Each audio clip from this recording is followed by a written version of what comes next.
All right, guys, welcome to the Digital Barbell Podcast. Thanks so much for being here. If you're watching this on YouTube, you can see we are not in our home office. We are out on the road in We're the in camper. our road office. We're in our road office. It's been a very productive day, our first day out on the road. Mm-hmm. We're going to be out for a little bit. If you don't follow us on Instagram, you should, because we'll be kind of documenting. And I'm going to be including content about our travels in our emails if you're not on our email list. So if you have any interest in Airstreams, camping, how to stay fit on the road, how to work, be productive on the road, maybe just all that kind of stuff. We're gonna be figuring it out. Yeah, we'll give you the real deal. Today we worked from here. I had to stand outside at like a makeshift desk. My back kind of got bothered sitting in the truck for so long driving yesterday, which is kind of a bummer because it was feeling so good. Yeah. But anyway, we got a good workout in, got a lot of work done. I'm already at 11,000 steps. We started the day with like a mile and a half walk on the beach with the dogs, which was awesome. Then, before breakfast even. And they have a little mini room here for a fitness room. It has like a treadmill, an elliptical, a machine that, you can do with like the leg extensions, the pulleys, all that stuff. And then they have a good variety of dumbbells. I enjoyed using that machine, actually. I haven't used the machine Yeah, you're going to be long. sore from that. Yeah, I did a lot of things I've never done in a very long time. Yeah. We have a sponsor for today, but before I get into the sponsor, let's talk about what this episode is. Sometimes we like to go back into older episodes because we know that there's new people finding the podcast all the time, and pull out an episode from the past that new people might never even find because it's chock full of valuable content. And I took 2 episodes with strength coach Andy Baker and I mashed them together. It was originally one interview, but it was just so good and had so much information that we separated out into 2. Those 2 episodes are by far the most popular podcast episodes we've ever put up, which is awesome. It's a little bit deflating because it's, it wasn't like just you and I sitting around talking being the most popular episode. But anyway, so we're bringing that back. I put them together into one episode and we're going to rebroadcast that interview. Since Andy is a strength expert, he was actually co-author of the blue book. What is the Starting Strength? Starting Strength, and co-author of Practical Programming with Mark Ripito. He knows his stuff. We talk about how strong is strong enough. What does it take to maintain your strength? What are the trade-offs if you want to continue to get stronger? Why do a lot of people do things that actually never make them stronger? Anyway, just all good information. Really good information. Yeah. Okay, so that's going to be coming up. But back to the sponsor. We're sponsored by Happy Hour. Oh, yeah. We're staying at this RV park down here. RV resort. Look at the view. I mean, I guess to call it a resort, you have to have a pool, you have to have laundry, you have to have palm trees, you have to charge a certain amount per night. But this particular place we're staying is just chock full of super high-end RVs, and people go all out on the decorations of their own little spaces. So this space, we've been here before, it's like each spot is privately owned, and then like I guess the RV resort rents them out for the people who, when like they're like, hey, I don't want to use this space for these months, rent it out for me, which I think is super cool. But it's like a little neighborhood because everybody has their own individual character, so they decorate their own spaces. They have their own like yard, like we have a little cabana with like 4 Adirondack chairs in ours, and then like a bunch of little plants, and it's just cool. I mean, people go all out like with the signage flags, and it's cool. Engraved plaques with their name and where they're from, and there's all these flags that say like it's happy hour somewhere or meet us at. Well, the happy hour is because we pulled in yesterday and there's an Airstream across from us, and then actually 2 Airstreams across from us, and like just a couple in here because we are surrounded by bigger RVs, and we got invited to our first Airstream happy hour last night as we pulled in, which was super cool. And so they were very nice. They were all from Canada. We got to talk to them about like their travels and all the things that they've done, and we're super newbies at this, and they've been doing it forever. So it was just really fun. Like, it's just so funny. Like, I mean, I love where we live, but I'm like, we roll in, and like, I got into a conversation with our neighbor from Minnesota, and then those people, I'm like, I've talked to more people here than I do at home, and it's just like working from home and stuff. I think it is a very big perk of being able to do this and work from various places, because just walking around, you talk to people all day long. Like, we just walked the dogs, and like, there's just people walking all over with their dogs and stuff. It's like, I guess it's just like being in a little neighborhood. Yeah, for sure. So everybody's real close together, and there's tons of people. And it seems like most people who stay here for months. Like, that they come down from. I mean, if you walk around, you look at the license plates, it's like Vermont, Minnesota, Kansas. It's all the cold states, and they hunker down here. Come down, stay Corpus warm Christi, for the winter. Texas. Yeah. Awesome. So there. Thanks for happy hour. It's only 4:30 right now, so it's a little early. 30 minutes till. This last dog walk, I did see some people already indulging, so I guess it's 5:00 somewhere. All right. If you're watching this on YouTube, you're gonna get just the audio of this interview with Andy Baker, because we did record video, but because of our pokey slow internet back in Wimberley, the video came out really bad, so I just didn't save the video version of that. So we'll put a little graphic up on the screen to take up your time, but it's well worth watching / listening to this episode, even if you're on YouTube only. All right, without any further ado, here's my interview with Andy Baker. Andy Baker is the owner of Kingwood Strength and Conditioning and the host of the Baker Barbell podcast. He's also the co-author of Practical Programming for Strength Training with Mark Ripito and the Barbell Prescription with Jonathan Sullivan. Thanks for being here, Andy.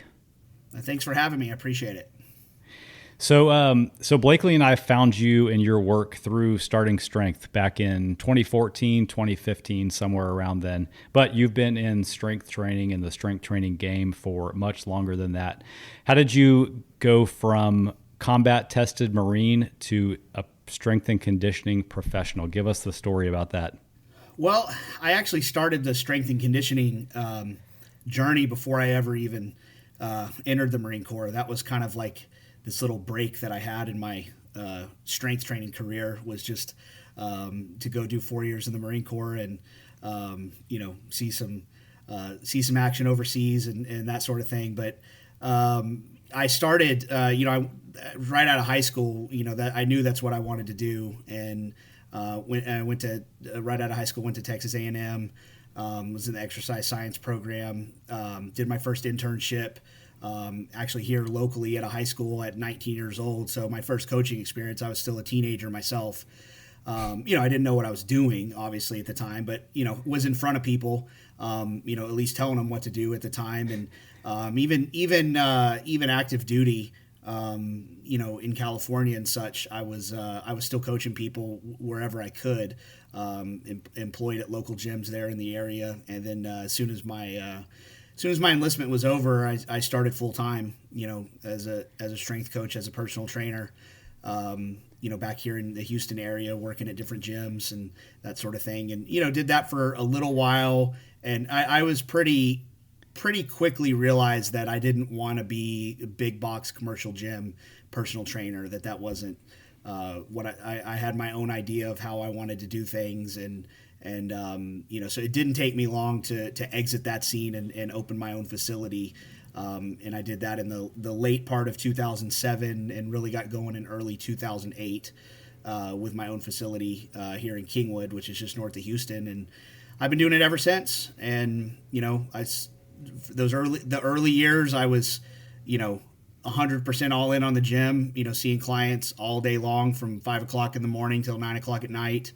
Did that for a few years, and then started getting into the online sphere of things, and then that really picked up when I met Mark Ripito, and we linked up, and then now it's kind of I split my time with the online coaching business as well as with the I'm still doing the brick and mortar coaching thing, so that's like I told my wife, it's like I'm still trying to figure out what I want to be when I grow up, but I think now at 40, I think this is it.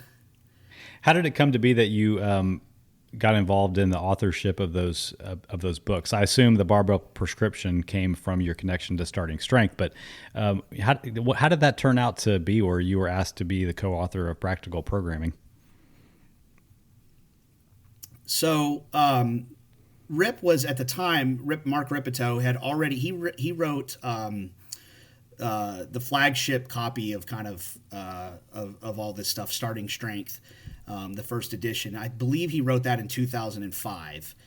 And around that time, he was still associated with CrossFit. So not a lot of people knew who he was. Certainly before his affiliation with CrossFit, nobody really knew who he was. He was just kind of an obscure gym owner in northern Texas, which if you've ever been to Wichita Falls, it's kind of like Mars.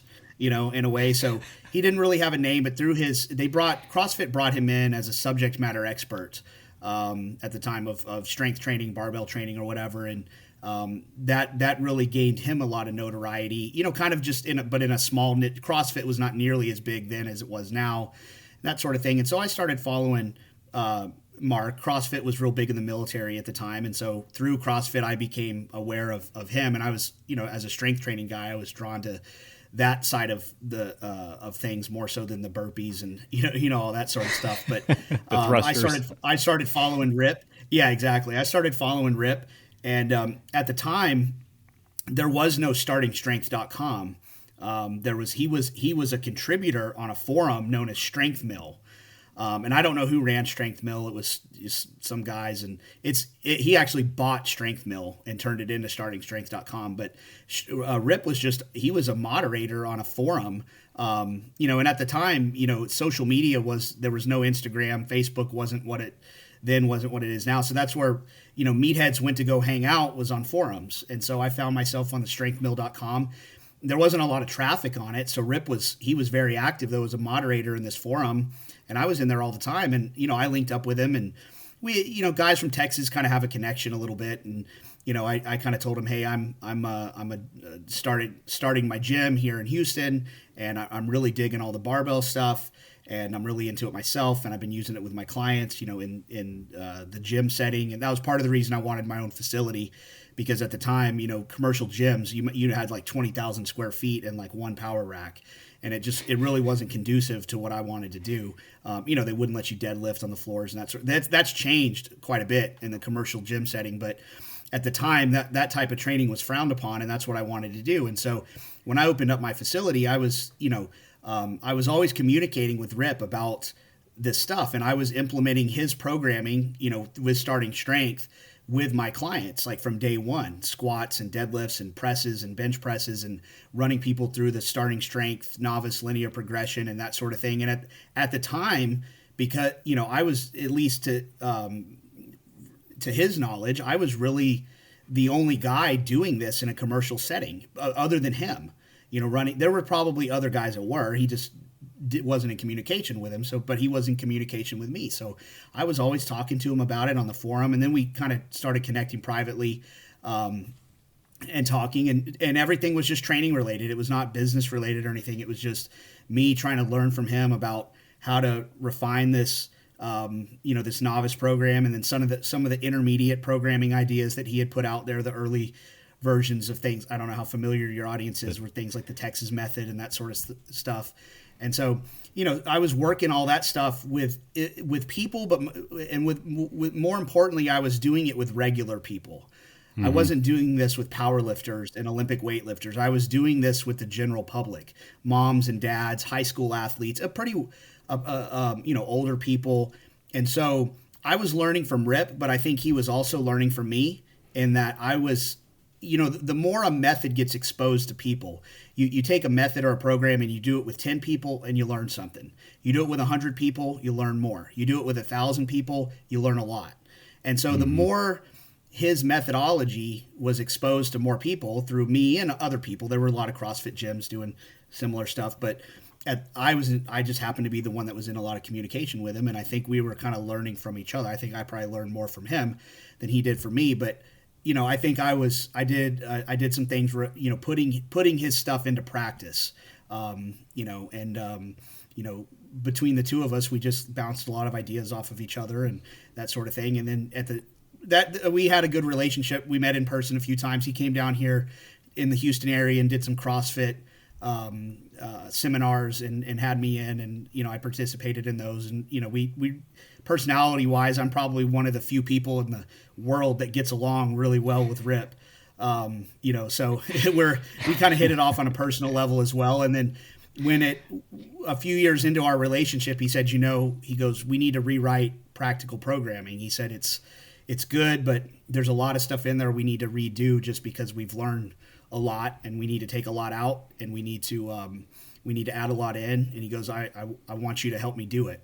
And he said, so we're just gonna scrap the whole thing and start from the beginning. And that's what we did. And that makes, writing a book with Rick, it's an experience. Wow. you know, and you know, he'd call me people that don't know Rip don't realize he operates on a different schedule than the rest of humanity.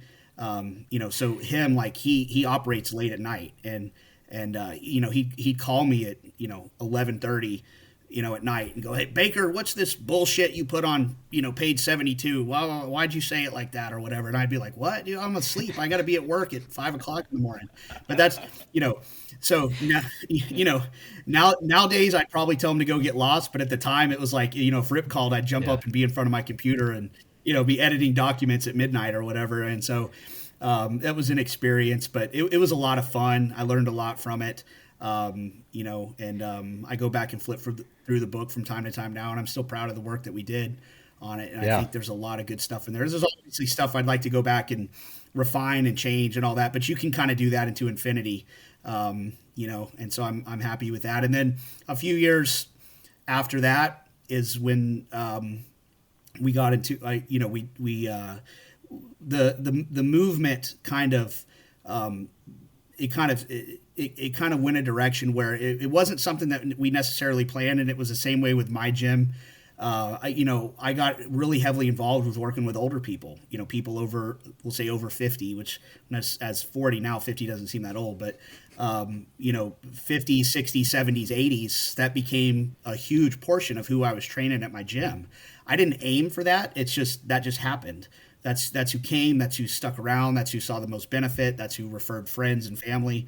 And so, and the movement as a whole was seeing that trend, in that the people that were coming to the seminars were older, the people that were reading the books, and the message that we had about strength and, you know, getting away from a lot of the other stuff that the fitness industry offers, and really just talking about strength and its impact on health and quality of life and that sort of thing. It really resonated with an older crowd. And so the problem is working with an older crowd is that there are differences in working with people that are in, say, their 60s, 70s, and 80s than with a very healthy, homogenous population of 25-year-olds. And so there's a lot of modifications that we tend to make and that sort of thing. And so that's where we decided, you know, it's probably worth it to do a separate text strictly for this population, you know. And a lot of the material's the same. That's in, you know, the way that we coach the lifts and all that's the same, but there's a lot of modifications that have to be made. And also we wanted something that older people would pick up. You know, that's just you know, older people at the time, they see a book on strength training, they're not going to pick it up. They see a book that says strength training for life after 40, they pick it up.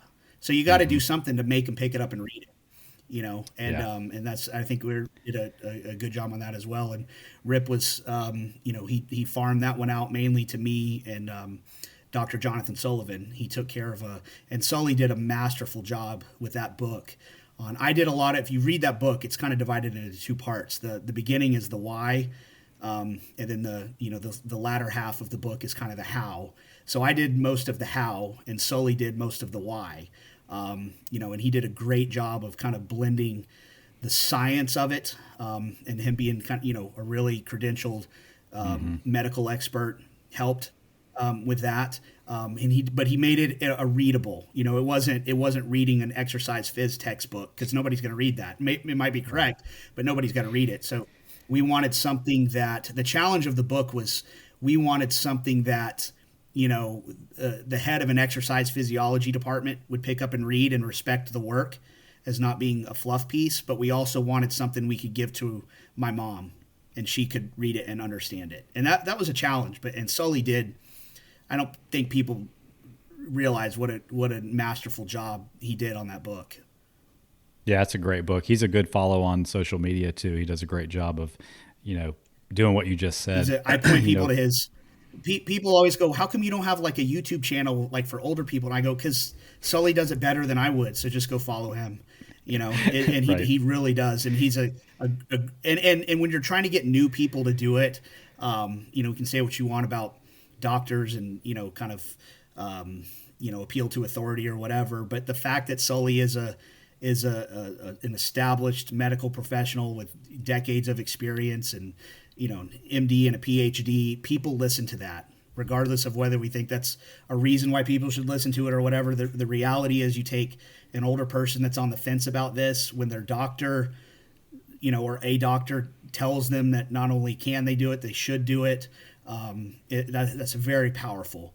And he recognizes that, and that was one of our biggest challenges, historically working with older people, was the damn doctors. We're always telling them, just, go light, take it easy, just walk. And, that's changed. Luckily, it's been a bottom up movement, but that's changed. And a lot more doctors are a lot more supportive now of older people lifting weights. But for years, that was a big challenge. Is somebody's doctor told them, don't lift weights because you're going to hurt your back. There wasn't a lot you could do to say to them to argue with them. It was a tough sell after that. Yeah. Don't even get me started on some of the nutritional advice that MDs are giving clients out there. It goes along with that hasn't improved. That has not improved. But at least the exercise, at least they're advocating for people to do some weightlifting now. So we'll take our wins where we can get them. Yeah. You talking about Wichita Falls Athletic Club kind of gets me in the mood to go put on some smooth jazz when I go work out later. That's one of the things I remember about that gym. And also the benches that are covered in like car upholstery because they've been around so long. Yeah, and now they've got wooden benches there, I think. But it's Wichita Falls the whole town is just I don't know. There's just something about it. I enjoy it every time I go up there. But yeah, it's always fun to go hang out with them. It's just they just do things differently up there, and I love it. Yeah, for sure. So, my journey with starting strength was kind of similar to a lot of people, I think, where, I ran the novice linear progression. I added a ton of weight to my lifts in a short amount of time. And then eventually I had a small injury, not small, but I had an injury, and eventually kind of shifted a lot of my focus into more aesthetics versus just continuing to get stronger. And at the same time, Blakely owned a CrossFit affiliate. So that was, part of my training and her training at the time too. And one of the things I like about you and your content and your training is that you don't specifically cater just to one person. Maybe your background was mostly in strength training, but you understand about training for physique. You know that conditioning has to be a part of it. You have to make it actually fun for people to keep up with. So I like that you understand that whole thing specifically. You don't have to train just for one thing unless that's the sport that you're competing in. So, with your general people that come into your gym, do you find that that's what most people want, is a mixture of everything? They want to be strong, but they also want to be fit and actually look the part as well? 100%. Yeah. That's just the reality of working with the general public, and you guys as having a background like with CrossFit. The reality is people, they won't necessarily say it because sometimes there's they're embarrassed to say it or whatever. But even a lot of CrossFitters, they were doing CrossFit because of the fact that they felt like that would give them the look that they wanted. They didn't necessarily care about their WOD times or elite fitness or whatever else. This is what they would say. But, the fact that CrossFit early on got people into it because of the promise of a better physique. And the fact is that it really did work. It wasn't a marketing gimmick like a lot of, programs. A lot of fitness programs are. Yeah. This CrossFit really did. If you actually went into a CrossFit gym and you started squatting and deadlifting and doing the Olympic lifts and running sprints and doing intervals on the rower, your body composition was going to change. And people saw that. So there was a reality to it. And that's what it wasn't, a movement can't get that big necessarily all through just marketing and PR and BS. It wouldn't have the shelf life. But the reality is CrossFit's lasted because to some degree it works. There's things about CrossFit I don't like, but the reality is that at its core, it's pretty good. It's better than a lot of the stuff that's come through the pipeline in the fitness industry. And so that's the reality of why most people get into fitness or personal training or join a gym or whatever. That's always a component. Is the aesthetic part of it is always a component. People always, if you're going to invest the time and the money into lifting and putting in that hard work, most people would like to look fit. That's just, and I don't think it's necessarily anything to be ashamed of. It improves your quality of life in a way. It improves your self-confidence. I've talked about that with athletes before, where, when we train an athlete, their physique, does that matter? not necessarily it's a reflection of what they can do for sure. But the reality is even an athlete having, a great physique is a huge self-confidence booster, and confidence has a lot to do with how we perform.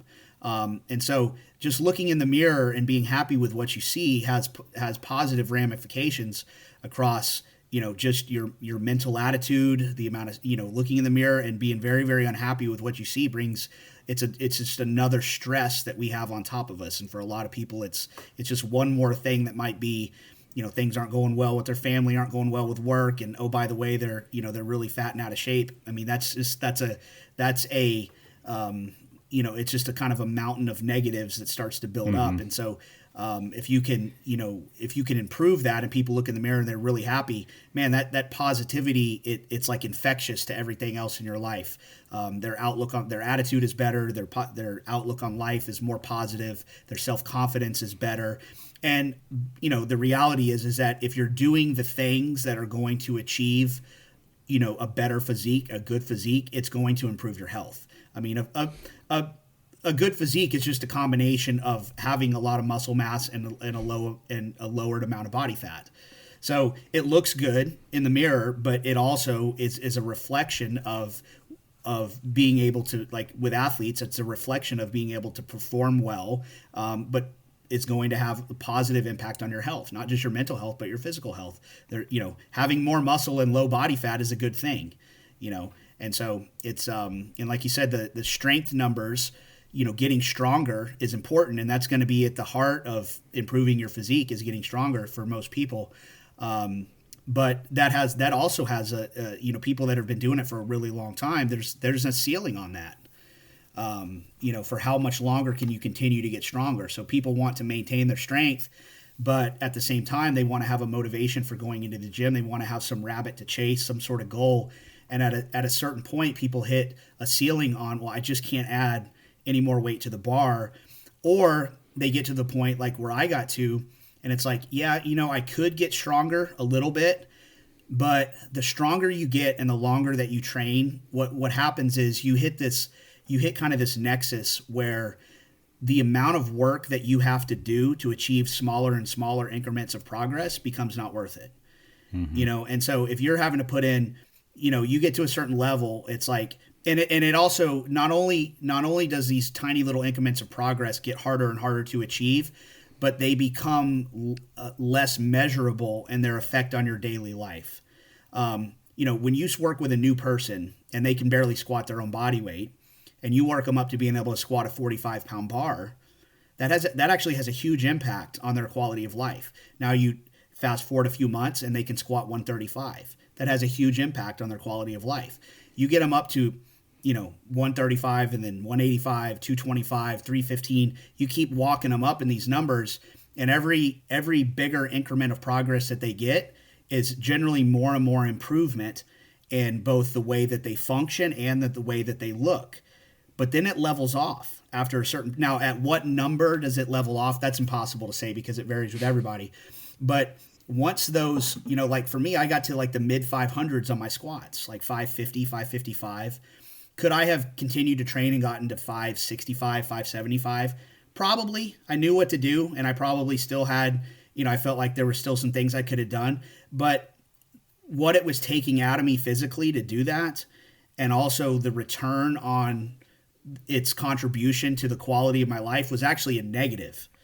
At that point, I'm more tired, I'm more sore, I'm more beat up, I'm risking more injury, I'm committing more time to this endeavor that's actually, that extra 10 pounds at that level is not, I can, as Rip would say, I can already put the lawnmower in the back of the truck. I can already, all the daily life stuff that we talk about that we want to be able to do, we want to be able to, do physical tasks and play sports and play with our kids and have energy and lift up heavy things around the house without help. And, all that type of quality of life stuff. At a certain point, your weightlifting you can already do that. And so doing more, if you're not a competitor, if you're not competing, you're just chasing numbers for the sake of numbers. And there's nothing wrong with that. I'm not saying, but every person hits a certain point, and you have to put it in the context of your whole life about what your priorities are, And you just say, at this point, the juice isn't really worth the squeeze. And I don't think there's necessarily anything wrong with saying that. When you're at 135, you're not there. I can tell you that. But you get to a certain point, and you just keep beating your head up. And I tried a lot of different, I experimented with a lot of different training methodologies, over the years, and I felt like I had a reasonable knowledge of what I was doing, and I would kind of peter out at about the same spot, regardless of the approach that I used.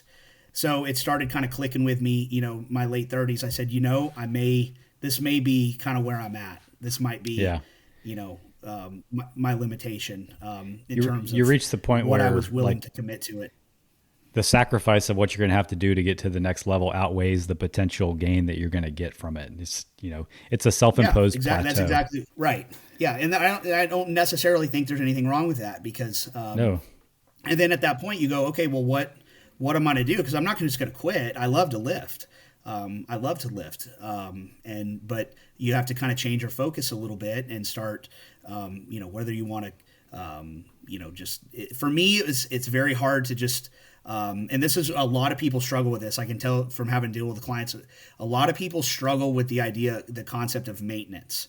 It's hard to program for maintenance. If you just go in and start having easy workouts, well, you lose a lot of ground. I mean, so to maintain a certain level, to maintain your peak strength is not necessarily feasible. That's actually really, really, really hard to maintain a peak.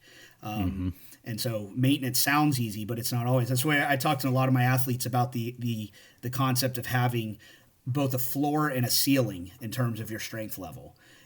So let's say, talk about me, like my ceiling was somewhere in the mid 500s for squatting, which is better than average, but it's certainly not elite at all. It's not elite by any stretch, but then I want to have a floor too. I know I can't maintain that peak, kind of with a minimalist approach. But what's the level where I just don't want to let myself drop below? And whether that's from a health standpoint or just a personal pride standpoint or whatever, you kind of have to establish that. And then your maintenance kind of has to be to maintain the floor, not necessarily to maintain the ceiling. And then you branch off and take that strength that you've built over the years and apply it to other stuff, whether that's sports or CrossFit or, there's a number of things that you can do. But it can be a difficult mental transition to go into the I'm not climbing upward anymore. For a lot of people, they may. It was a mental struggle for me when I got to the point where I could no longer add 5 pounds to the bar twice a week, and had to make things more complicated and settle for slower progress, and then eventually kind of shift what my goal was altogether. Everybody else in the gym, it was our garage gym at the time, was still on their linear progression, and I had to go a different direction, but it turned out for the best. But yeah, I totally agree. I understand what you're saying. Yeah. And for a lot of people, it's, the PRs become, you're for a really advanced athlete that's been training for decades or multiple decades, you're looking at PRs a couple times a year, maybe. Yeah. And there's athletes that train hard that go a year without setting a PR. What the big thing that more advanced athletes have to, what derails almost everybody is injury. That's just the not necessarily catastrophic or major injuries, but when you're trying to maintain a peak, that's at the limits of your genetic ability, injuries and having a setback of 6 weeks or a month or whatever, that's what really sets you back. And then it takes a long time to work back up to that. And so trying to do all that and stay healthy and not get injured, that's part of the riddle that you have to solve as a coach when you're working with more advanced athletes, is how do I take this guy that's been training for 10 or 20 years, that's very, very, very strong. He's approaching the limits of his potential, but he's not there yet, and we think we can squeeze out a little bit more. But when you're working at those limits, things break. You can do things. It's not necessarily bad form or mistakes. It's just, the stress that you're imposing on the body day in and day out. That's a trick that's a riddle you have to solve, and that's one reason people work with coaches to begin with, is to keep them progressing, but also keep them safe and healthy. A lot of your advanced athletes don't know when to stop, don't know when to dial it back. So with the good athletes, the good lifters, my job is always to rein them in. Yeah. If you're having to push people, they're only gonna make it a certain, they're only gonna make it so far in their lifting career. With the good ones, the really good lifters, it's always a question of, no, you got to take this light week, and they'll come up with reasons they don't want to take the light week, and you got to tell them, nope, you're taking the light week. The ones that you don't make it so far, they're asking for the light week. Yeah, right. Always looking for the easy way and out. That's true in a lot of that's true in a lot of sports. So I've heard other coaches say that were other sports. It's like you gotta tell your fighter or your basketball player or whoever it is that you coach, like, nope, we're done for today. Go home. Yeah. So I do want to hone in on some of your expertise here for our audience and kind of talk about, if our little avatar here wants to be strong, but they also want to, also look like they lift, they're going to have to train for strength, but they're also going to have to train probably specifically for hypertrophy in certain ways in certain parts of their training. So I want to kind of talk about what are the main differences between strength training and training for size, muscle growth, hypertrophy. But then what are some of the overlaps also and the best ways for people to kind of get the best of both worlds? So I know this is something you know a lot about. Yeah. So I want to start by just talking about, give us like the Cliff Notes version of what makes us stronger in general versus what does not make us stronger. Well, this is where you really have to define strength. I mean, we define strength as force production, but we have to really define how we're going to measure that, and that's like, if you're a competitor in powerlifting, that's easy. You measure force production on your squat, bench, and deadlift. Now those are kind of arbitrary lifts. Like, I mean, somebody just decided at some point that powerlifting was squat, bench, and deadlift, and those are the 3 lifts that we're going to contest. And those are, turns out that's a pretty good measure of the body's ability to produce force. Maximal force production is done for a 1 rep max. And so but you have to define, if you're not a power lifter, people really screw this up, and it's not a point people should gloss over. You have to really define what metrics you're going to use to define what strength is, because it's not enough to say, I just want to get stronger. And this is where people they really mess up, is because they go, well, I just want to get strong. I don't want to be a power lifter. I just want to get stronger. Stronger on what? And it's kind of like in academics, like, you have to declare a major. It's like, well, I just want to get smarter. Smarter. I mean, at what? I mean, you have to direct your focus somewhere.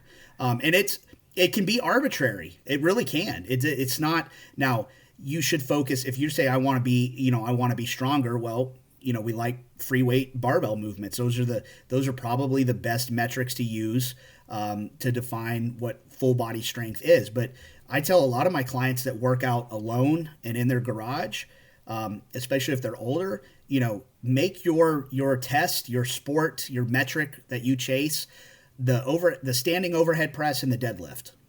That's like, that can be your test, because one, they're safe to test.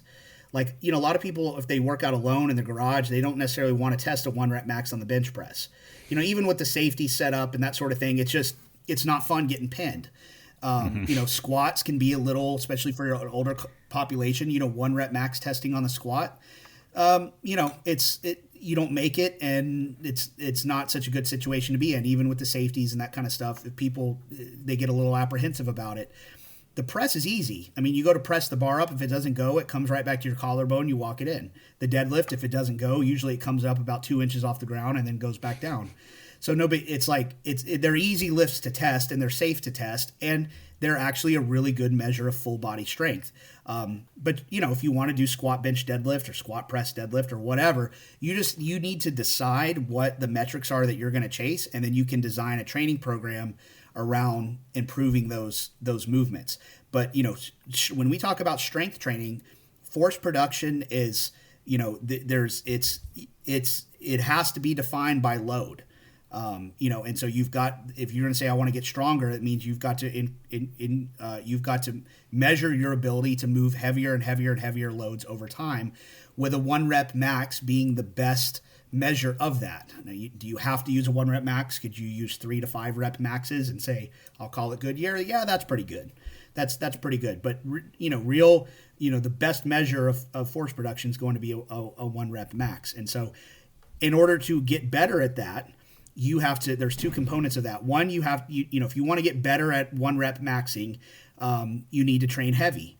You don't need a 1 rep max every time, because that's a good recipe to burn yourself out if you're doing it on the same lifts over and over again. But you need to train heavy. You need to be straining against those heavier loads, 80, 85, 90%. Those need to be fairly regular parts of your training program, because if you don't, you're missing this neurological component that only comes through the lifting of very heavy weights. But then on top of that, there's a skill component to that. In other words, if you're not going to do a bunch of variations of the squat and then come back and train the back squat and expect to be good at it. Like you've got to actually play and practice your sport regularly. So you need to define the movements that you want to get stronger at. You need to repeat them regularly enough. For most people, 1 or 2 times a week minimum is good. Some people respond better to doing them even more often, but I think most people are 1 or 2 times a week on the lifts, and you need to have some heavier training involved with that, and then a lot of what I would call sub-maximal training on those lifts, which is going to be a lot of work in like the 70 to 80% range. And that's going to be, 75, 80% even better. And that's your 5 rep sets, or 4 to 6, if you want to say that, but you're, basing around like your 5s, that's like your builder of your strength. You need a certain volume of that sub-maximal 75, 80% work. You need a certain frequency and volume on that work on the lifts that you're trying to improve, as well as a mix of the heavier work in, say, that 85 to 95% range, to kind of train that neurological component and that skill of really working and straining with heavier loads. And those are the really the two things. It just goes back to specificity. Specificity is king.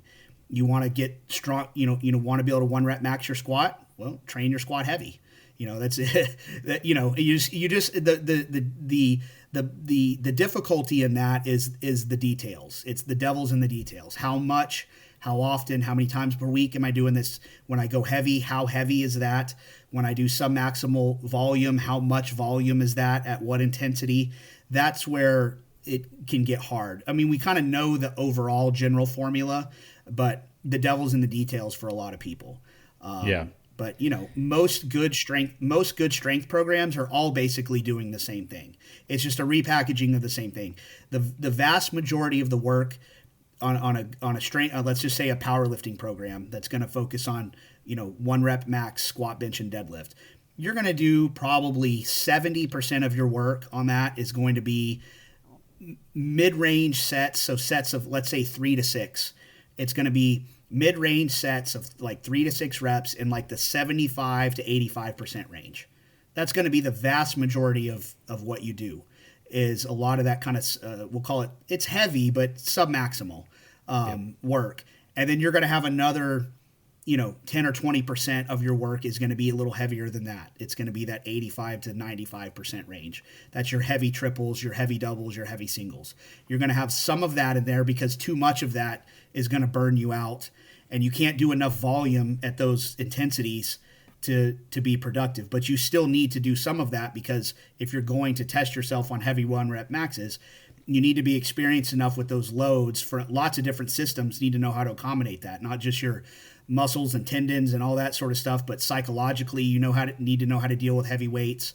You need the practice of straining against those loads.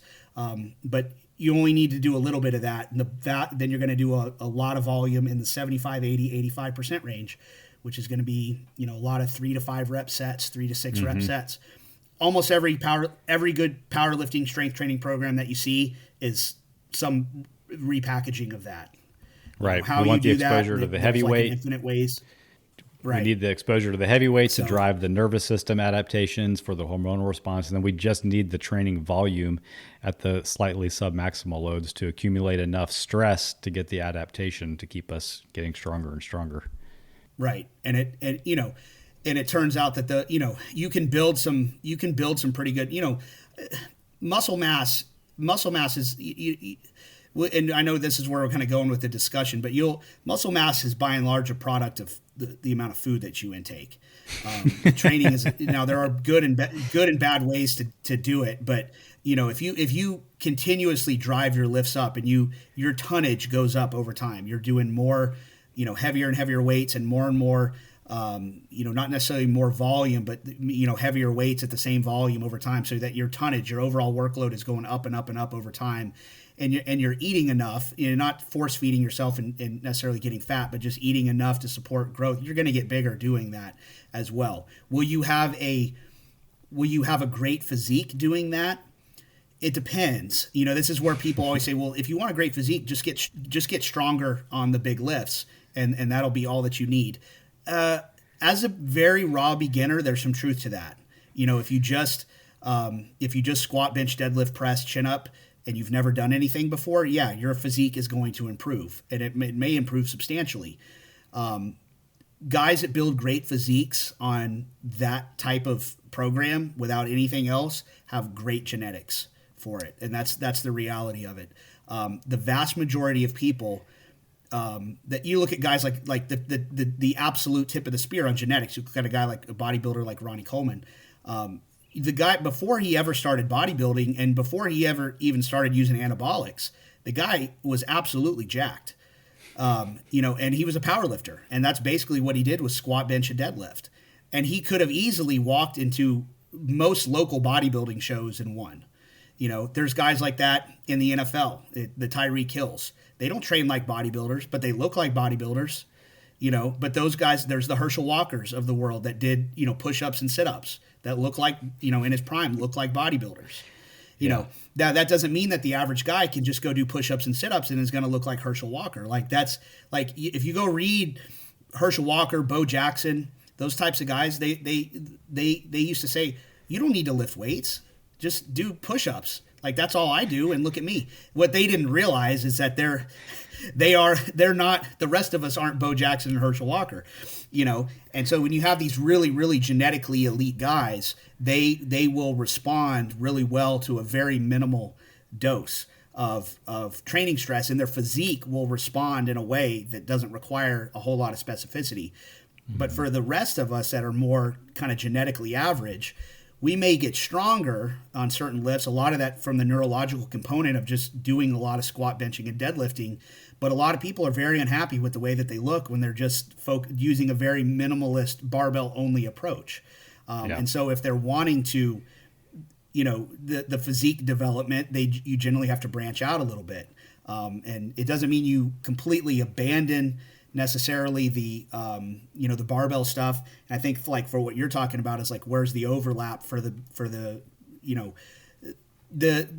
there's a lot of overlap between, let's say, bodybuilding in a recreational sense. I'm not necessarily talking about competitive bodybuilding, but let's just say bodybuilding as a proxy for just physique improvement or muscle mass gains or whatever we want to call it, non-competitive bodybuilding, which is what a lot of people are after. How does that overlap with just, say, getting stronger in a strength training routine? I say that the more of a beginner to intermediate you are, the more overlap there is.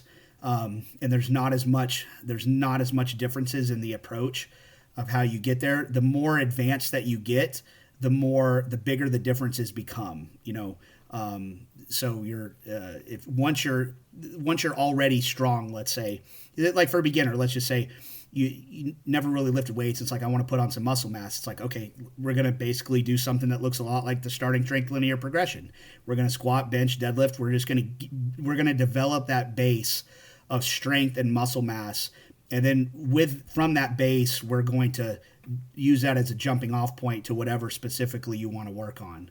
And it's kind of the same thing as like the educational analogy of, regardless of what you want to major in college, as a kid, you have to start with the basics of reading, writing, math, science, history. You have to build that base. And then as you get older and you get more established, you get further into that pipeline, you have to, declare a major.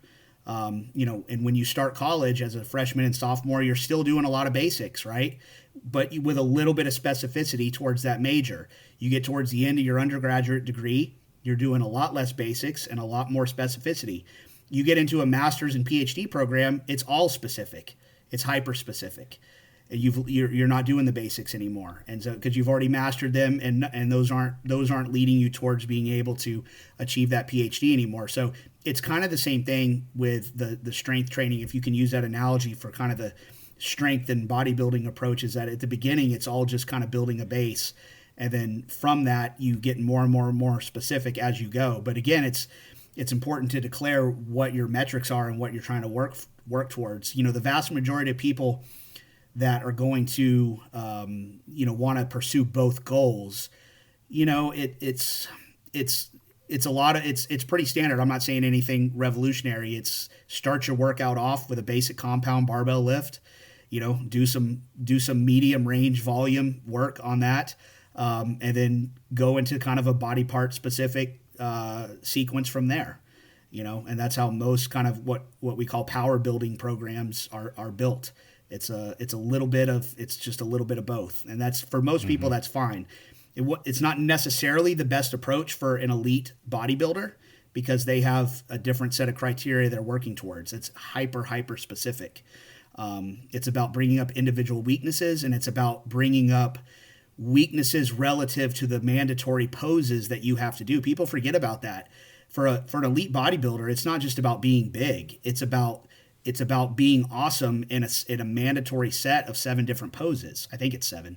And so that's a whole different animal versus I just want to be, right. When I go to the block party, I just want to be the most jacked dad there.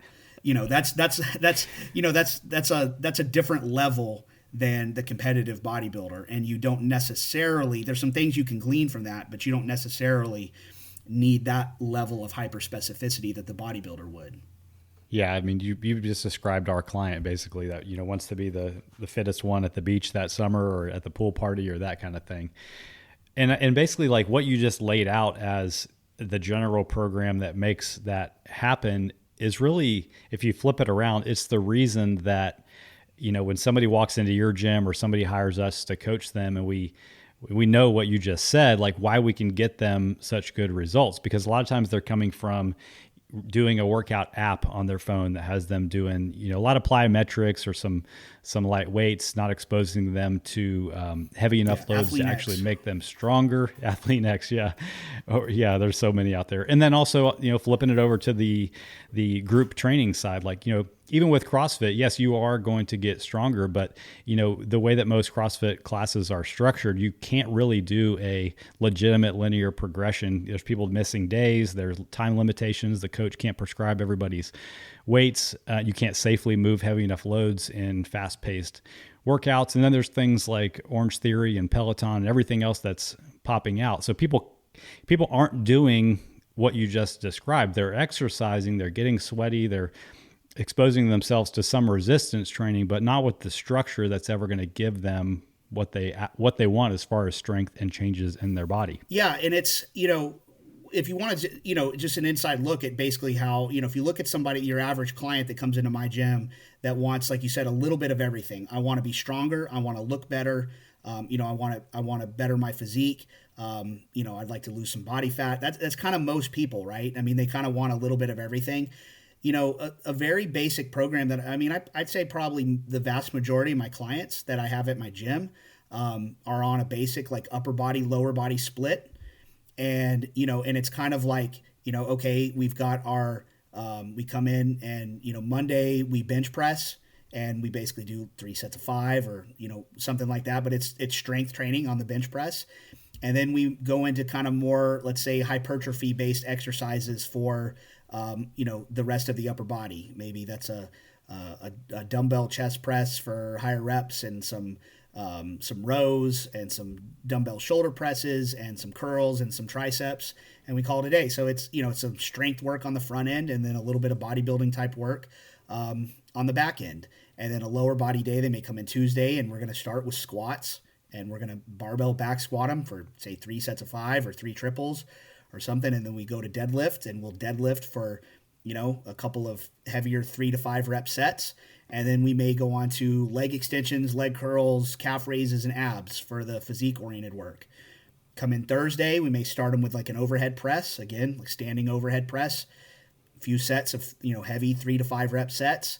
And then it's, chin ups or pull downs and dips and, I kind of individualize it for the client, what they can do and what they want to work on, but it's a kind of a bodybuilding style upper body workout. And then, Friday's workout would be something, similar to Tuesday. We come in and heavy squat or squat variation. Maybe if they squatted on Tuesday, we front squat on Friday.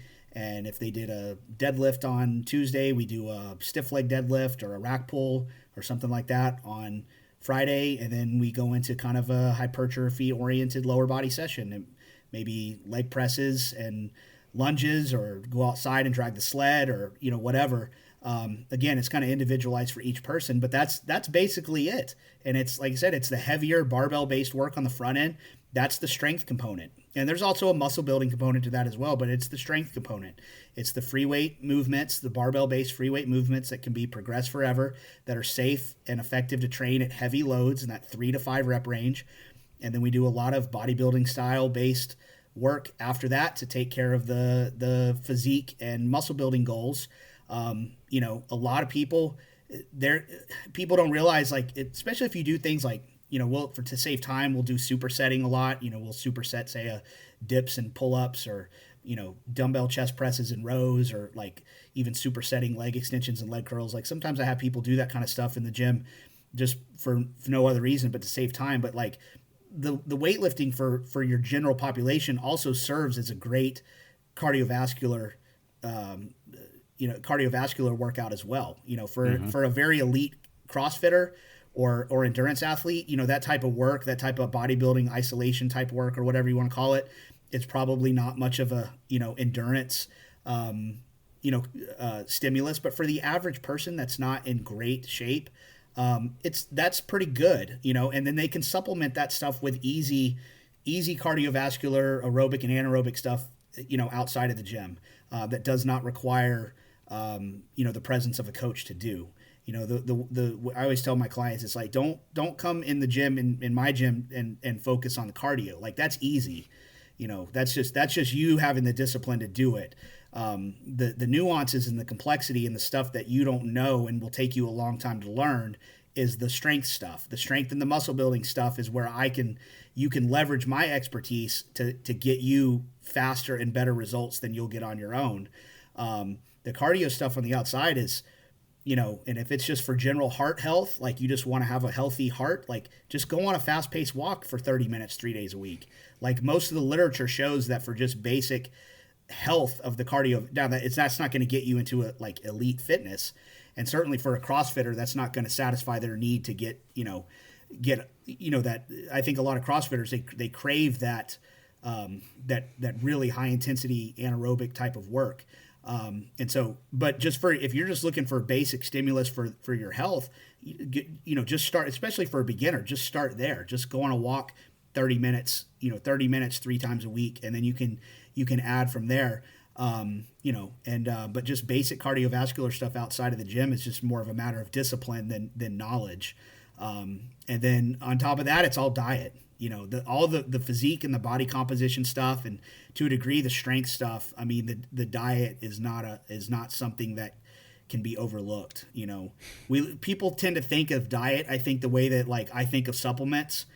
People always want to come in, like, especially kids, they always want to come in and know about, like, well, should I take creatine or should I take branch, like, and it's like, that stuff is so marginal on where you're at now. Whatever result you're going to have for that is going to be almost imperceptible, and I think a lot of people, the way that I feel about creatine and branched chain amino acids and glutamine and whatever else that people want to do, I think that's the way that a lot of my clients feel about diet. Like, if I got my diet in order, I'd probably do a little better. And it's like, no. If you got your diet in order, you would be transformed in 6 weeks. You know what I'm saying? Like, it's people just don't understand the critical nature of your, it's not an addition to or a supplement to the train. It's 100% thing. And that's the reality is like bodybuilding's a diet contest.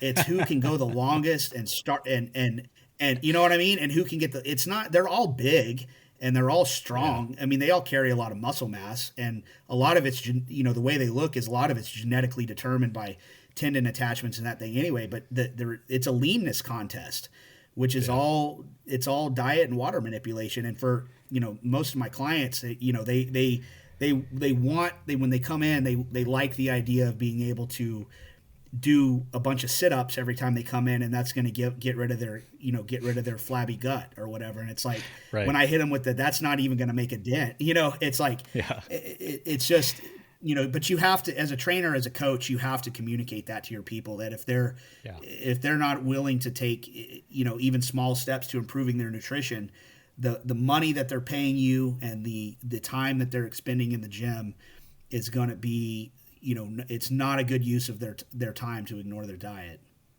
Yeah, Blakely always used to tell people at the clients at her gym, you know, it's not about the hour that you spend in here every day. It's about the other 23. That you're outside in the world making a lot more decisions that affect your physique, health, fitness, all that stuff, than the decision to come here and do thrusters and burpees. I love the way you put it, that, you know, your nutrition is not a supplement to your training. I mean, it's an integral part of you, whether you get results or not. That's just the truth. Yeah. I mean, and it's a big limiting factor on, and like we talked about with muscle mass, like there's the training is just a stimulus for the muscle mass. And there's so many guys out there that undereat.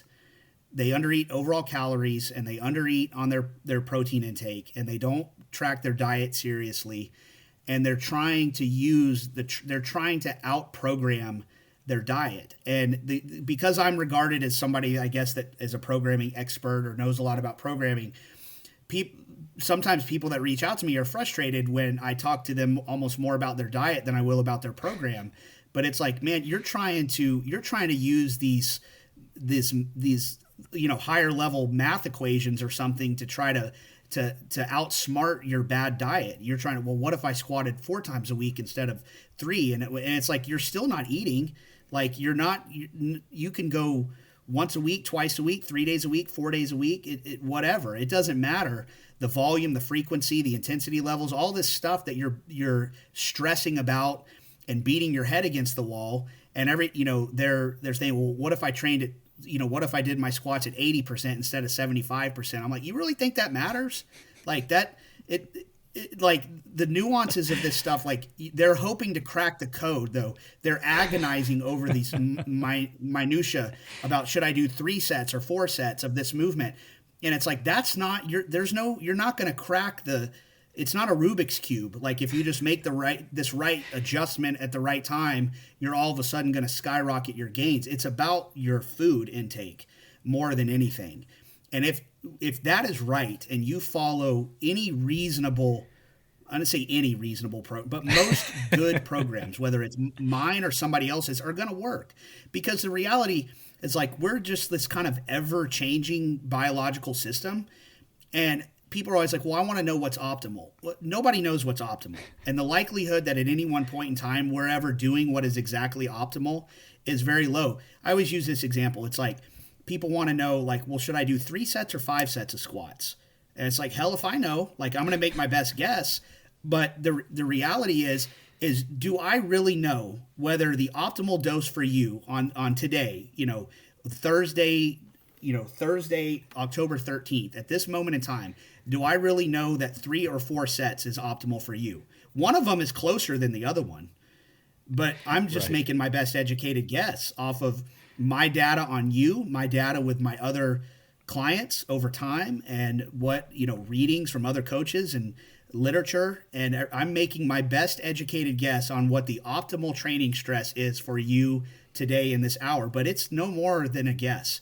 And to any coach that thinks that they can say, well, 3 sets is better than 4, or what, like, I mean, it's hard. It's hard to know exactly. So almost everything we do is a ballpark. Now, I think, the longer you do it, the better you get as a coach. You get closer and closer to optimal, especially when you work with a client over a long time. Like, you get better and better at that to know, and you're probably pretty damn close to optimal a lot of the times. But to think that you know at any one time, just to that level of detail, the exact sets, reps, level of intensity and everything of what is optimal on a given day is very difficult. So, but people stress about that kind of stuff without addressing the huge kind of elephant in the room, the bigger picture, which is that their nutrition is a mess, or it's just like their protein intake, caloric intake is just wildly insufficient for the addition of muscle mass. And so to think that you're going to try to outmaneuver that with this magical programming combo is, and people, I'm telling you, for having do this a long time, that's people are trying to do that, and it doesn't work. And it's the common denominator. I've had clients, I work hand in glove. There's a nutrition guy in the industry. His name's Nathan Payton. People that don't know about him, he's the nutrition guy for Brian Shaw, Martine Lysis, the top strongmen that have ever lived. He's got a who's who list of professional strongmen that he works with, but also does the nutrition for NFL guys and bodybuilders, powerlifters. And me and him, he's local to Kingwood, so we're actually friends, and we share a lot of clients, online clients. I get with him, and I can tell you my A list of clients are the ones that all work with both me and Nathan. And it's not, the program is not what differentiates who has success and who doesn't. It's by and large, it's the consistency. Now there may be some correlation there of people that are willing to spend money on both a coach and a nutrition guy, because neither of us are cheap. So if people are willing to invest that much money and time into working with two different coaches like that, that may self-select for people that get better results. But I can tell you, the people that really take their nutrition seriously to the level of hiring a really good coach like that, it's not the main differentiating factor is not what program they're on. It's their level of attention to detail on their nutrition, and then their consistency in the gym. And the nutrition facilitates that, because the nutrition allows for better recovery. It allows so they're not as sore and beat up all the time. They don't feel like they need to take off days as often, so they can train more frequently. They want to train more frequently because the better nutrition enhances their mood and their positive outlook. They're getting results faster, so they're more motivated because they're not spinning their wheels. And so it becomes a self-perpetuating cycle where the positive benefit they're getting from their nutrition and such is feeding the consistency of their training in the gym. And then it's just this self-perpetuating cycle. And it's really, really a lot of fun to watch. And then you get frustrated with your other clients that won't address that side of it, of the nutrition side of it. Yeah. It's your results are 100% your training and 100% your nutrition. You can't ignore either. And that's the reason I use that all the time in the gym, because and that's 100% true. Yeah. And, we offer custom training programs and nutrition coaching, and we don't do discounts as a company, but we do give people who want to do both and are willing to do both a substantial break for that reason, because we know they feed off of each other. You're going to get better results you're going to be more motivated to make healthy nutrition choices if you're training and you're doing proper nutrition. Your training is going to make you explode with the results. So yes, everything you said we jive with that for sure. Just me using myself as a personal anecdote. My consistency in the gym is directly tied to my consistency in the kitchen. It's almost never that both of them, they're either both on track or they're both off track. It's very rare that I'm really, really, really diligent with one and lacking in the other. It's almost always that it's because of that. It's just that, and that doesn't even have to do with, it's just one discipline feeding another, and that transcends all of life, not just fitness. When my nutrition and my training are on, the little lie that I tell myself sometimes that I don't have time to work out because the business is so busy or whatever, it is just that. When my training and my nutrition are on is when I'm the most productive in my business life. And so I think a lot of it goes back to just the chemistry that goes on in our brain from having better nutrition. It makes us more positive. It gives us more energy. I think it makes us more I don't say aggressive, but more motivated, whatever it is. But you eat bad, you're not paying attention to your nutrition, you get more lethargic, you get more kind of down and whatever you want to call it, unmotivated. And I think when those two things are rocking and rolling together, they tend to rock and roll in tandem, not one or the other. I mean, how many people do your clients that train that get off track on their training? You don't even have to ask them. Their nutrition went to hell as well. And that's just human it's always nature. The first thing I do when somebody has an injury, not the first thing I do, I'm exaggerating, but an important thing that I do when somebody has an injury is to immediately bring up their nutrition, because now we're going to devote the time, energy, and attention you can't put into your training, into your nutrition, because that's still under your control. Because I know people's tendency to kind of go into the all or nothing mentality and just throw it all out. And that's I'm finishing up a little shortcut right now. And one of the reasons that I'm doing it is because I have a shoulder injury and I can't train several exercises that I want to. And it would be tempting to be like, what's the big deal? But I'm trying to practice what I preach. One last thing I want to talk about, and you already brought this up a little bit, is just the importance of consistency. And I'd even throw patience in with that also. Let's say that somebody has the goal to be strong and look like they work out, and let's assume that they're taking steps with their nutrition that fall in line with that. What do you find with most people where they start to see some of the physical results that they want as far as a time frame with consistency and patience? Well, it does to a degree depend on where they're starting at. And people come and meet me, I'm meeting people where they're at. The vast majority of the people that come to me in the gym. So I have, do you guys do in-person training and online training? Just online. Okay. So it's very interesting. One of the things that I've noticed over the years is that, and this may not be unique, it may or may not be unique to me.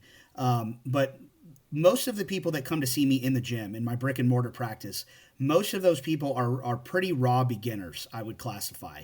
They may have joined fitness programs in the past or been members at a gym down the street or whatever, but they've never trained before, and they've never developed any consistency. They did a boot camp for 2 weeks and then quit, and they joined this gym, but they never went, that type of thing. And so, they're reaching out to a coach because they need help and they have no idea what they're doing. And one of the big things that they always talk about is accountability. I need accountability. I need somebody here waiting on me to show up at 7:00, or I'm not going to do it. And so a lot of times those people physically are starting off, further, let's say, in a deeper hole. They don't have any muscle mass. They don't have any strength. They're carrying a lot of body fat. They've never been exposed to the movements. So if they can pick up the technical side of it pretty quick, in other words, if they pay attention and they pick up what I'm trying to teach them fairly quick on kind of the intellectual side, they're going to get a lot of results pretty fast. Like they're going to see, especially if their diet is in order from the beginning. And sometimes with a beginner, that's an unrealistic expectation that they're going to make that much change. Because even going into the gym 3 times a week for an hour and busting their ass with a trainer, that's a huge lifestyle change for them. And so you may to think they're going to completely also overhaul their diet. Maybe they will, maybe they won't. If they do, they're going to make faster progress. But a lot of times with the diet, we're just talking about simple steps of better choices. Let's cut out the bottle of wine every night. Let's replace our pasta with vegetables at night. That kind of, like, we're not really putting them on a nutrition program. We're just trying to make a handful of better choices through the day. And if they actually do that, it's pretty significant as well, depending on how bad their diet was. So if you can get a really, really bad diet to like 50% better, and you can get them coming in 3 days a week and doing anything, they're going to see results, really within the first few weeks. And then if they do, they're going to get even more motivated, and they're going to try even harder. They're going to push even harder. They're going to track their diet even more. And, if they're really, really consistent with that, they can see a lot of results within a few months. It's hard to say what does results mean. If they're really, really overweight and they watch their diet well, they're going to lose a lot of weight. And if they're not really overweight, they're just kind of soft, Like a lot of people are, they're not really, you wouldn't classify them as like obese for sure, or even necessarily overweight. They just have poor body composition. They just don't have any muscle, and they're a little bit too much body fat, but it's not, not horrible. They're going to have big body composition changes though when they start lifting weights and they start adding some muscle, and that's one of the good things about being a raw beginner is that mythical recomp that we talk about actually happens with this population, where they actually do build muscle and lose body fat at the same time. It's one of the few times that's a realistic goal. For somebody that's been training much longer, you kind of have to go in phases. You can't. It's very difficult for you to add muscle mass and drop body fat at the same time, because one requires a caloric surplus and one requires a caloric deficit. But for a raw beginner, because they're so unexposed to this, it's such a new stimulus, they generally will be able to do both, where they will drop some body fat and improve their muscle mass. And so that's going to transform the way that they look. It's going to transform the way that they feel. It's going to improve their confidence. It's going to improve their attitude. It's going to improve their health. So everything, it's rocking and rolling for a few months. And then you get to that point where things start to slow down. And that's where people really get separated mentally, as far as I'm concerned, in that that's where people really have to decide, am I in this for the long haul? Have I decided to make this lifestyle, this choice about exercise and diet, a lifestyle, or was this just something that I was going to do for a few months and then quit? And it's very disappointing when you see people that don't stay with it. I'd say, one of the hallmarks of a good coach and a good trainer, certainly a good businessman, is can you retain your clients? And that's one of the things I preach to my clients a lot, is like, this is not a 12-week program or I'm teaching you a lifestyle. And if you want to stay here and do it with me for as long as you can and as long as I can, then you can do it. And I've had personal training clients in my gym for over 15 years. And I never awesome. thought that. I never thought I'd have a client that was a fit, that had been a client. When I first started out, I didn't think about it at all. But, to think that I have personal training clients that have been with me longer than my oldest daughter's 14 years old. And I have clients I've been working with that I've been working with them longer than I've had my oldest kid. They were there when my babies were born, and they're still there. Guys that were, 55 when they started with me are now 70. And it's really special in a way, but it's the accountability part of it. That's why they're there. They like my gym. Mm-hmm. They like me. They like our conversations. They like the accountability, the fact that I keep them improving to the degree that they can, that I keep them safe, that I keep it fun and interesting, that I scale the loads and the intensity levels of our workout. I always tell new trainers, like, the trick when you're working with people, your workouts for your clients should be a little bit harder than they would push themselves, but not so hard they won't come back. Mm-hmm. And if that's the hard part. Like, a lot of CrossFit gyms, I think, struggle with that, is because of the nature of the training. They're going to have a lot more turnover just because people can't sustain that high intensity output day in and day out for 10 years. Some can, but most people are going to find a way out of that. And so you've got to learn how to push people at the right pace and the right intensity level to keep them coming back. And that's in your interest as a business owner, and that's in their interest as a client, because, like we're talking about, the main thing is consistency over time. The real positive health outcomes don't come from what you did this week or this month. It comes from what have you done the last 5 years, the last 10 years, the last 15 years. That's where the real positive. So whatever you can do as a coach to keep people engaged enough to want to keep coming back to your gym and working with you. And some people, it's like, your gym or your style or whatever is just not their thing. You're not going to mesh with 100% of the people that you work with, but you're still hoping to teach them the importance of, don't treat your fitness journey like a 12-week program or whatever. Like, this is, and I always tell people, at a minimum, it's twice a week for the rest of your life. That's your program. If you want to do more than that, if you want to go 3 or 4 times a week, because you want to push it a little harder and get a little bit more dramatic results, but at a minimum, you should be in the gym, hard weight training twice a week for the rest of your life, doing whatever it is that you can do. That's kind of your minimalist behavior. Then with the online clients, it's a little different in that I'm meeting those people. A lot of them are further along on their journey than my in-person gym clients. So my gym clients are just starting out. They don't even know. You tell them they don't know a squat from a deadlift. They really don't. They don't. You tell them we're going to go deadlift. They don't know what that is. Yeah. My online clients, a lot of them are already lifters, and they're the guys. They're coming. They're saying, I've been stuck at 405 on my squat for 5 years, and I want to get to 500, and I don't know how. And so I want to look to you. So that's a totally different thing. So their results might be a little slower because one of the things that happens when you take over programming for a more advanced guy, you have to learn them a little bit. Like you have to kind of, and then it takes me as a coach a little bit to kind of see what they respond to training wise. Okay, this worked. Okay, this didn't work. We got to go back and fix this. Like, and it's like with a new person, that's actually a little bit. It's actually harder with somebody who's already established because they've already proven that they've gotten themselves to a certain level. And so you want to try to keep what worked and you want to try to keep those things that worked and separate out what's not working and add in, what it is that you think you can bring to the mix.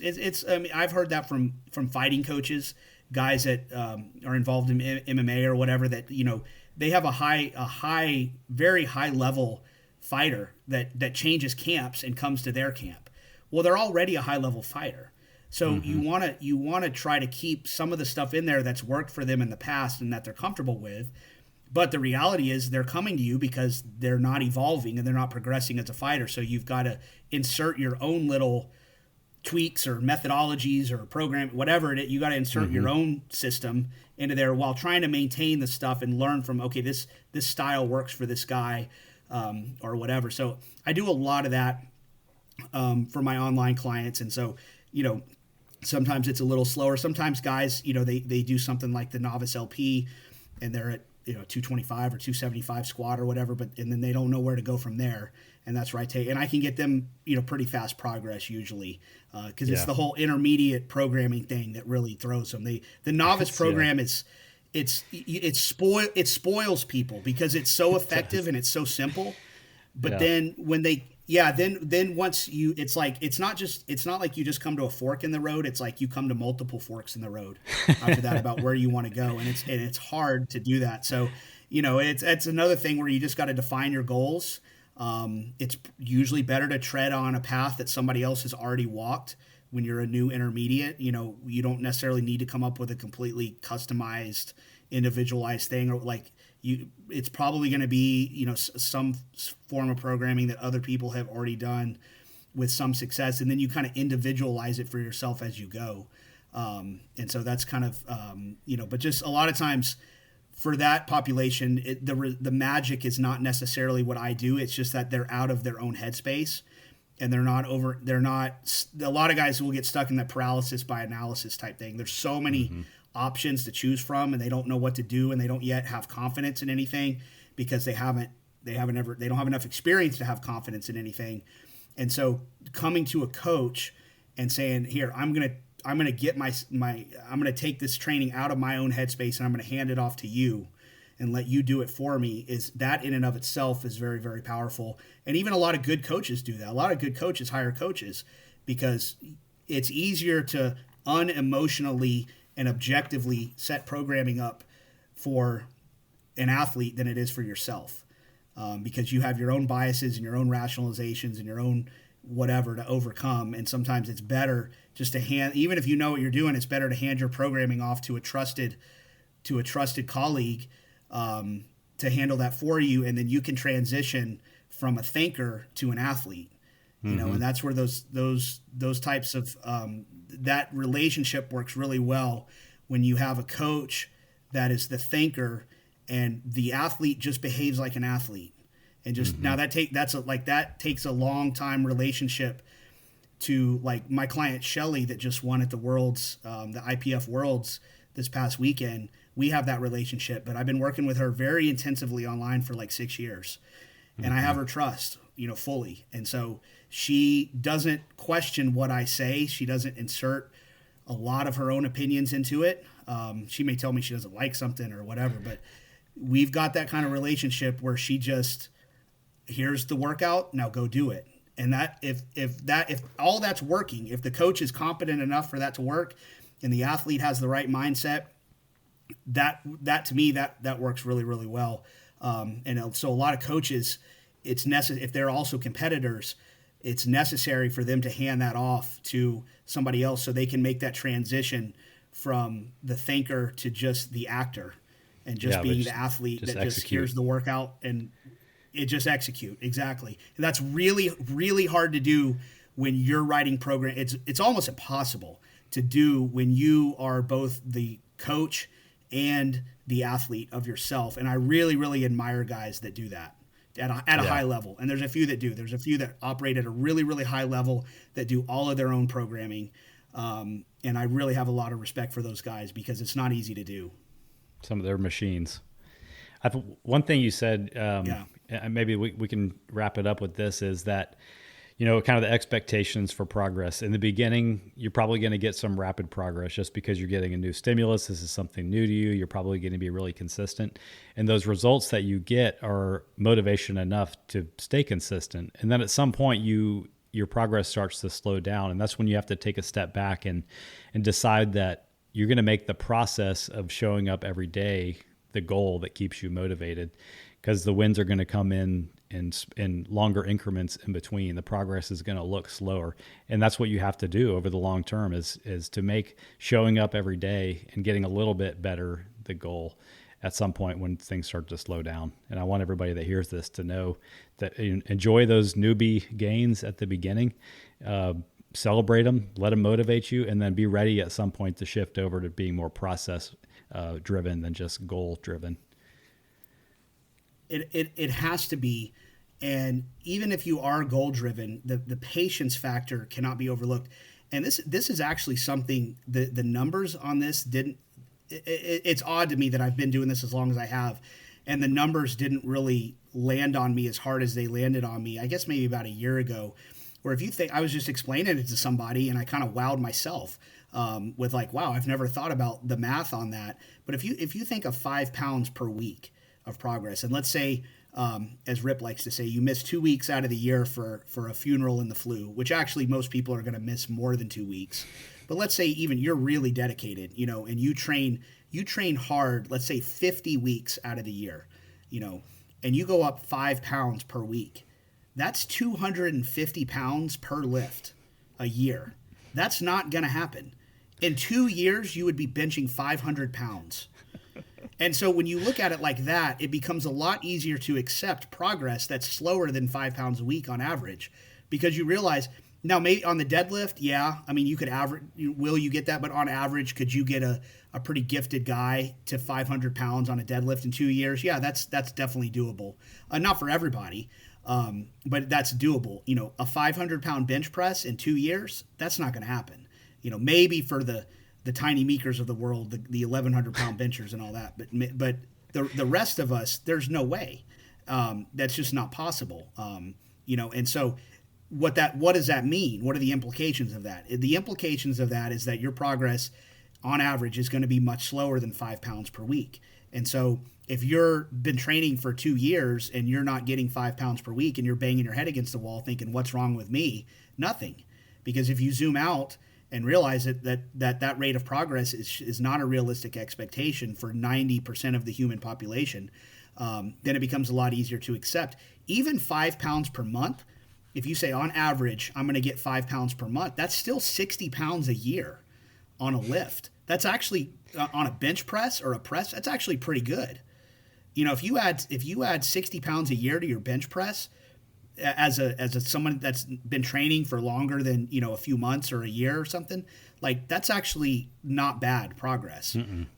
If you add that up, I don't want to embarrass myself with the math, but it's like, if you're at the end of your first year, say you bench press 200 pounds and then you're at 260 and then you're at 320 and then you're at 380 and then you're at 440 like or whatever, like that's legit. So yeah, that, and it's not, so even the 5 pounds a month is actually exceptionally fast progress. Like for a bench press. Now maybe for a squat or a deadlift, maybe that's more of a reasonable to me, that sounds like more reasonable squat and deadlift numbers. Your guys that, put more into their nutrition and are more consistent and train harder in the gym, may go a little faster than that for a few years. But, certainly when you've been at it for 5-10 years, like even 5 pounds a month on average, would be considered significant progress. And what the default position for a lot of people is like life kind of tends to derail you by itself. You get COVID you get a bad bout of COVID, or you break your ankle, snow skiing, or you have a, really traumatic incident with family, or, you have some really stressful transition with your job and your head is just not in your training. That's just called real life, and a lot of your top level athletes, what people don't realize, like a lot of your top level powerlifters make a lot of life sacrifices to be where they're at. And for not a lot of return, because there's, other than, making money on YouTube videos or whatever, there's not a lot of money in that sport. But the guys that want to be at the top, a lot of stuff is sacrificed to be there. Their social interactions, even their job. They're taking jobs that they can orient around their training, not the other way around. They're not dragging into the gym at 8:30 at night after a 12-hour workday or whatever. They're taking jobs where they're at 4 o'clock, or they, whatever. And so your marriage can take a hit on it, especially when you compete. That's like with bodybuilding, especially, but even with higher level powerlifting, it's such a self-absorbed endeavor at the highest levels. Once it kind of transcends what a hobby, there's significant sacrifices that you have to make, financial sacrifices, career sacrifices, family sacrifices, and for a lot of people, including me, those are not sacrifices I'm willing to make. I'm not going to sacrifice my relationship with my kids and my wife and say, well, we're not going to do anything on the weekends and we're not going to take vacations because dad has to train. Right. That's just not a sacrifice I'm willing to make. It's not that high up on my totem pole. Training for me is important, but it's probably like number 4, 3 or 4 in my life. There's other factors, that are more important than that. And so, what that says, when training is 3 or 4 on your list of priorities, by definition, what that means is I'll never be a top level competitor. Yeah. And that lines up with our clientele too. Right. Of course it does. And so you have to it's about keep the big picture goal in sight. What is the main reason that you're doing this? You think you're going to win Mr. Olympia? You think you're going to win the IPF, the IPF Worlds? No. So don't worry about it. Get as strong as you can get. I always try to tell people, big goals are important. I want to bench 300, or I want to, deadlift this or whatever. But the reality is, you can't, if you're at 150 pounds today on a lift and you want to get to 300, the only road to that, don't worry about 300. The only road to that is to get to 155 and then get to 160 and then get to 165. Don't worry about 300 pounds. You can write it down on your mirror or put it in a book or a journal or whatever you want to do that motivates you. But the only way that you're going to get there is by getting to that next little increment, and if you can stay focused on that, those little small increments forward, you'll get to where it is that you're supposed to be sooner. You'll look up one day and realize, holy shit, I just deadlifted 300 pounds. Yep. And that's because you didn't go from 135 saying I got to get to 300. You went from 135 to 140 to 145 to 150. And that's regardless of the program that you choose or whatever, that has to be your focus, is going to that next increment at, as soon as possible, knowing that it might take me a little while to get to that next increment because I can't go up 5 pounds a week anymore. So I may have to accumulate several weeks of training stress before my body is ready to demonstrate a 5-pound improvement. But that's the only thing I can control. There's no bridge from 150 to 300. There's no bridge from 250 to 300. There's only a bridge from 250 to 255. And there's only a bridge from 255 to 260. There's no bridge that goes up from 250 to 300. And so getting frustrated at these arbitrary landmarks is pointless. And the other thing I would tell people, and this is really important from the consistency part and the patience part, is keeping social media in context. Because social media is a highlight reel of everybody else. And when you watch a lot of Instagram or YouTube or whatever it is that you do, if you're in our world, it will make you feel like you're the only guy in the world not deadlifting 600. But what you realize is that the amount of people that are on there, you're only getting a very small sliver of the population, and they're posting their highlight reels. And what you're not seeing is the tens of thousands of people that aren't even on Instagram, but if they are, they're not posting their very mediocre, failure-filled workouts. You know what I mean? You think you're the only guy that was supposed to deadlift 225 for 5 today and only got it for 2. And you're like, well, what's wrong with me? It's like, nothing's wrong with you. There's a million other people that had the same shitty workout you did today. They just didn't post it on Instagram because nobody wants to see a guy fail a 225 deadlift. But the reality is you're not alone in that. And there's no reason to be ashamed or embarrassed at your struggles or to get frustrated with it, because you're just not seeing it. And the only reason that you should use social media is to see what's possible, not as a comparison. You can only compare you to you. The amount of differences between all of us and our genetics, people don't want to admit that, but there's genetic differences between people. Some people are going to be more apt to have great physiques and bigger numbers than you are. And that's just the reality. So and some people started this when they were 15. Some people started it when they were 50. You know, some people have had catastrophic injuries in their past, and some people haven't. And so to try to compare you to other people is pointless. Just compare you to you and focus on those things, and realize that social media, again, like I have a client, I was talking about Shelly. She's 71 years old and just won the IPF Masters. When I show a client that in my gym, I'm not showing that to say, here's what you need to be doing. What's wrong with you? How come Shelly's squatting 255 and you're barely squatting 65? You know, I'm saying you look at this lady, realizing she's genetically, you know, at the tip of the spear, and has also made significant sacrifices in her own life to achieve this. And look at her and see what's possible. Not that you're going to catch her, but that where you're currently at, you're capable of a hell of a lot more than you think you are. Yeah. And you're putting a self-limiting belief that squatting 65 pounds is too much. And I'm telling you it's not, because look at where this is at. Now, you don't have to get all the way to her, but you can get a lot further than you think you are. And that's the only way you should use social media, is to look at it and learn from people and see what's possible, but not as a comparative thing. And if you really struggle with that, if you log off of sit there scrolling on Instagram for 20 minutes, watching people lift more weight than you, and you get off of there feeling bad about yourself and feeling down and depressed and defeated, just delete it.